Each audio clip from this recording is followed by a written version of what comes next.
To the town of Free rode a stranger one fine day.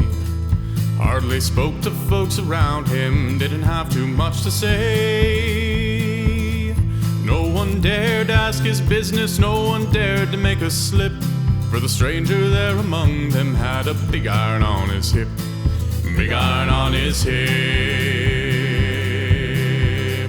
It was early in the morning when he rode into that town.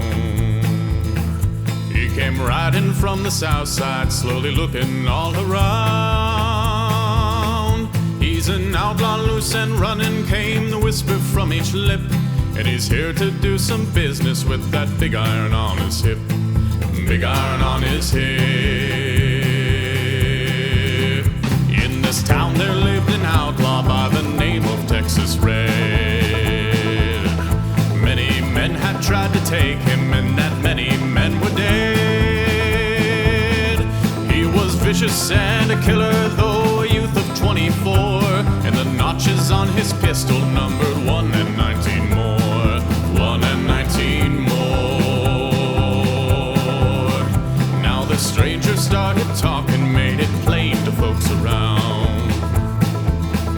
Was an Arizona Ranger, wouldn't be too long in town. He came here to take an outlaw back alive or maybe dead, and he said it didn't matter, he was after Texas Red. After Texas Red. Wasn't long before the story was relayed to Texas Red. But the outlaw didn't worry, men that tried before were dead. 20 men had tried to take him, 20 men had made a slip. 21 would be the ranger with the big iron on his hip. Big iron on his hip. The morning passed so quickly, it was time for them to meet.